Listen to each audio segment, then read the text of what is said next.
Subscribe करें Warasia Urdu medium channel को और बेल आइकन ज़रूर दबाएं। तो बच्चों, यहाँ पर उर्दू का सबक नंबर 2 अपने हमसाये से का हम मुताला करेंगे।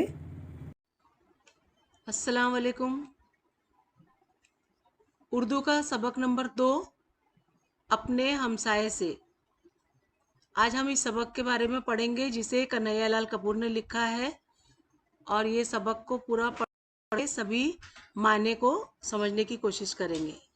तो पहली बात, एक मर्तबा दो गपबाज बैठे हुए अपने खानदान के बारे में बड़ी बड़ी बातें कर रहे थे। एक ने कहा, मेरे दादा के पास इतना बड़ा अस्तबल था कि जिसमें बेक वक्त 10,000 घोड़े रखे जा सकते थे।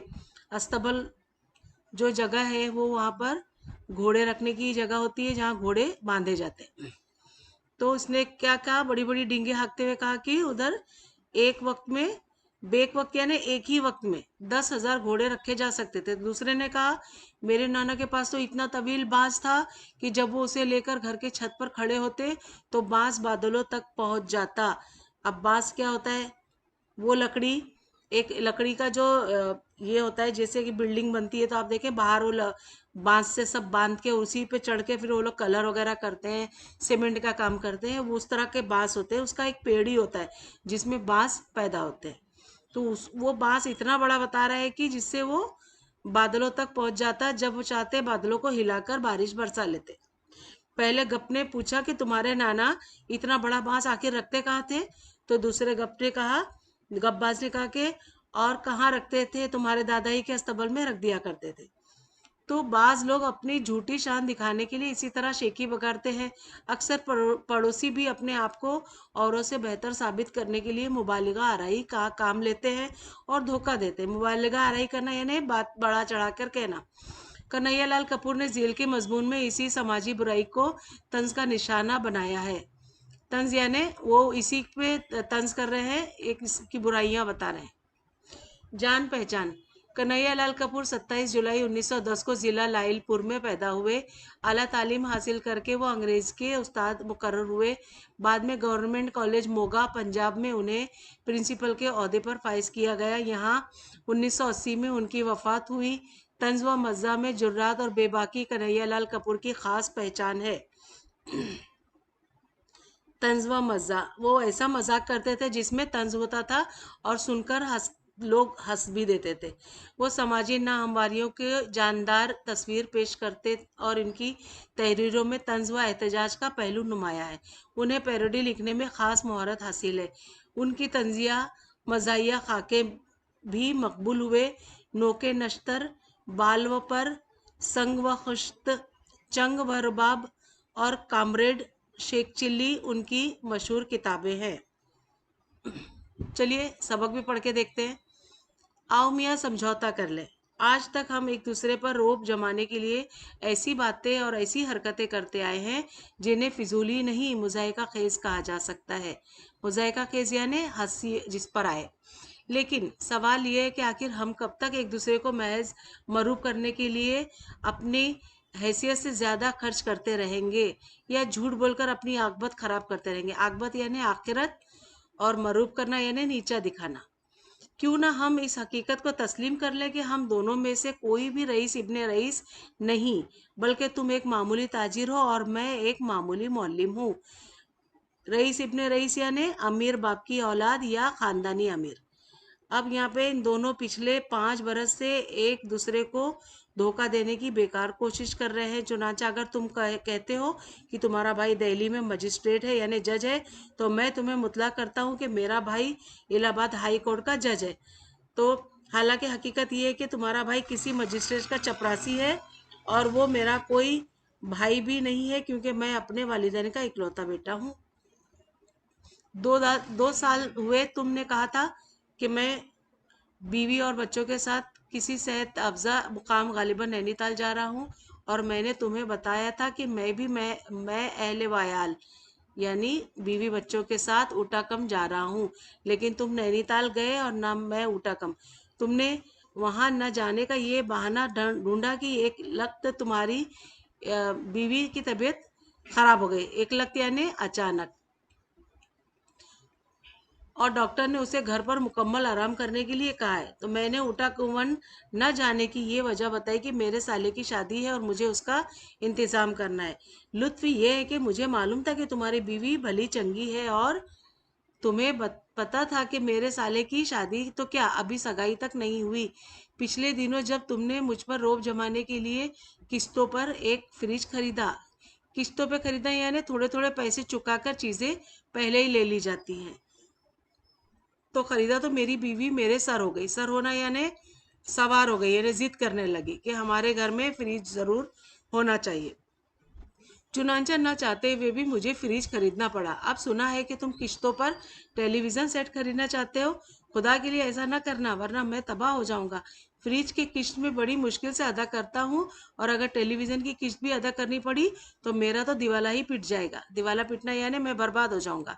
तो मैं जानता हूँ कि कम व बेश तुम्हारा भी यही हाल है, यानी बकौल शायर कि तुम मुस्कुरा रहे हो, मगर मैं जानता हूँ तुम बेहतर तुम्हारा हाल नहीं मेरे हाल से।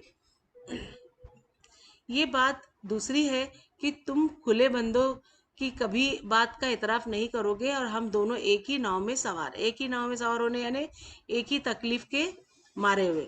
कभी कभी तुम मेरा काफिया तंग करने की खातिर, यानी मेरी काफिया तंग करना यानी जो हालात है वो तंग हो जाते हैं। जिस तरह अपनी बीवी के लिए कीमती साड़ी या जेवर ले आते हो, उसे पहनकर जब तुम्हारी बीवी शेखी बगाड़ती है, ये साड़ी 500 में आई है, ये जेवर 2000 रुपए का है, तो मेरी बीवी के सीने पर सांप लौटने लगते हैं। सांप लौटना यानी हसद जलन से मर जाना।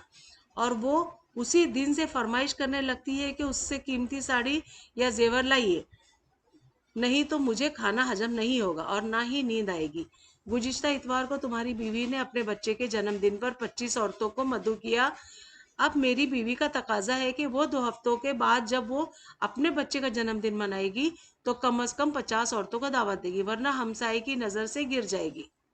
हर बात में एक दूसरे को नीचा दिखाने की तमन्ना ये रंग लाई है कि अब बीमारियों के मामले में भी हम एक दूसरे से बाजी ले जाने की कोशिश करने लगे हैं। चुनांचा मेरी बीवी कहती है कि कल रात मुन्ने को 104 डिग्री बुखार था। बेचारा सारी रात हाय हाय करता रहा। तो तुम्हारी बीवी फौरन मुंह बनाकर जवाब देती है कि 104 डिग्री बुखार भी कोई बुखार होता है। 3 दिन हुए हमारी बड़ी मुन्नी बीमार पड़ गई थी। थर्मामीटर लगाया तो मालूम हुआ 106 डिग्री बुखार है। वो 6 घंटे बेहोश रही, बेहोश पड़ी रही, लेकिन मैं जरा भी नहीं घबराई। डॉक्टर तक को फोन नहीं किया, सोचा बुखारी तो है, खुद ब खुद उतर जाएगा। एक दिन तुम्हारी बीवी और मेरी बीवी इस मौजू पर बहस कर रही थी कि सोते वक्त तुम ज्यादा खर्राटे लेते हो या मैं। तुम्हारी बीवी कह रही थी कि जब वो खर्राटे लेते हैं तो उनकी खर्राटों की आवाज एक फरलांग सी सुनाई देती है। फरलांग क्या होता है? 120 मीटर की 201 मीटर दूरी की को इस तरह से दूरी नापा को जाता है, यानी फरलोंग उसकी कहा आवाज जाता है। 120 मीटर दूरी पे जा रही है। तो मेरी बीवी उसे बता कर रही थी कि हमारे साहब जब खर्राटे लेते हैं तो उनकी खर्राटों की आवाज सिविल अस्पताल में सुनाई देती है। कई बार डॉक्टर हमारे घर पे ये पूछने आते हैं कि खैरियत तो है। अब हमारी बीवियों की देखा देखी हमारे बच्चे भी लाफजनी की आदत का शिकार हो गई है। लाफजनी करना यानी बढ़ा चढ़ा कर बोलना और फेकम फाक करना। तो अगर तुम्हारा बच्चा कहता है कि मुझे हर रोज 2 रुपए जेब खर्च मिलते हैं, तो मेरा बच्चा इसका मजाक उड़ाते हुए जवाब देता है, सिर्फ 2 रुपए, हमें तो हर रोज 5 रुपए मिलते हैं। अगर तुम्हारा बड़ा लड़का कहता है कि मेरे बाप ने एक दफा मिट्टी का तेल ब्लैक मार्केट में फरोख्त करके 7,000 रुपए कमाए थे, तो मेरा लड़का उसे बाजी ले जाने की नीयत से उसे बताता है कि मेरे डैडी ने एक मर्तबा स्कूल के फंड से 10,000 रुपए उड़ा लिए थे। सूरत हाल इतनी नाजुक हो गई है कि डर लगता है कि किसी दिन हम दोनों अपने बच्चों या बीवियों के बयानात के बिना पर गिरफ्तार न कर लिए जाए। इसीलिए आओ आज से समझौता कर ले कि आइंदा ना हम और ना हमारी बीवियां और ना हमारे बच्चे एक दूसरे पर रोप डालने की कोशिश करेंगे, बल्कि बड़ी शराफत के साथ तस्लीम कर लेंगे कि हम दोनों मामूली हैसियत के आदमी हैं। और अगर हम ये समझते हैं कि हम रईस हैं तो एक दूसरे को नहीं, सिर्फ अपने आप को धोखा दे रहे हैं। तो बच्चों यहाँ पर ये सबक हमारा मुकम्मल हुआ और इसमें जो हमने बातें पढ़ी और कुछ माने थे जो हमने इसमें आपको मार्क करके दिए हैं समझने के लिए।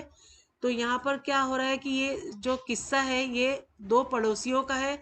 पड़ोसियों की जो नीयत बताई गई है उसमें उनकी जो रहन सहन का तरीका है वो बढ़ा चढ़ा कर बिना मतलब की वजह से लड़ना झगड़ना और हिर्सबाजी करना जैसा है। तो सरकार दो आलम की यहाँ पे देखिए क्या फरमान है, हम इसमें पढ़ के देखते हैं पड़ोसी में इजाफी मालूमात से।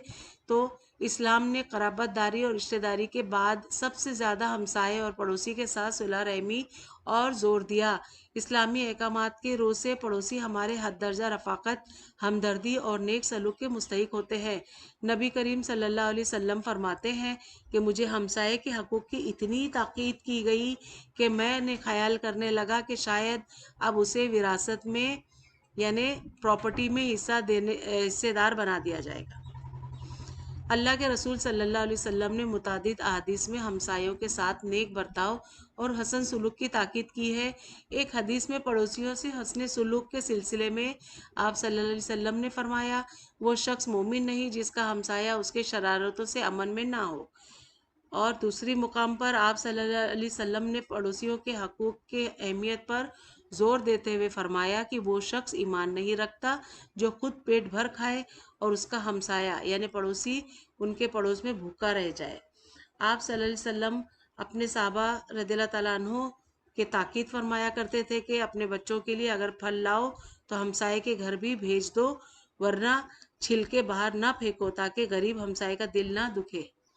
हज़रत मोहम्मद सल्लल्लाहु अलैहि वसल्लम एक मशहूर हदीस का मफ़हूम है कि वो शख्स जितनी जन्नती नहीं हो सकता जिसकी बदजुबानी से उसके पड़ोसी परेशान रहें।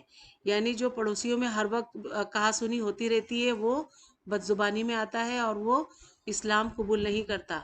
साथ ही आप सल्लल्लाहु अलैहि वसल्लम के इरशाद का मफ़हूम है कि जिस शख्स के अखलाक व इतवार और उसके तर्ज सलूक से उसके हमसाया खुश हों और उसे अच्छा कहते हो तो वो बेशक अच्छा शख्स है, और किसी शख्स के बारे में उसके पड़ोसी अच्छी राय ना रखते हो तो वो अच्छा नहीं हो सकता। इस्लाम में बड़ी तफसील के साथ पड़ोसियों के साथ हमदर्दी, हुस्न सुलूक और खैर ख्वाही का जज्बात को परवान चढ़ाने और उनके ज़रिए अच्छे समाज की तामीर की ताकीद की है। तो बच्चों यहाँ पर हमारा जो है सबक का पढ़ना यानी लेसन एक्सप्लेनेशन जो है वो मुकम्मल हुआ। ये हमारा पार्ट 1 है। अब मिलेंगे हम पार्ट 2 में सवाल और जवाब के साथ। तब तक के लिए bye bye, take care. Lesson अच्छा लगा हो तो प्लीज़ सब्सक्राइब करें मेरे चैनल को, लाइक करिए और अपने उर्दू मीडियम के दोस्तों में शेयर करिए। कोई डाउट्स हो तो मुझे कमेंट करके आप पूछ सकते हैं। तो बच्चों मिलते हैं अगले वीडियो में सवाल जवाबों के साथ, जो हमारा पार्ट 2 रहेगा। तब तक के लिए बाय बाय, टेक केयर।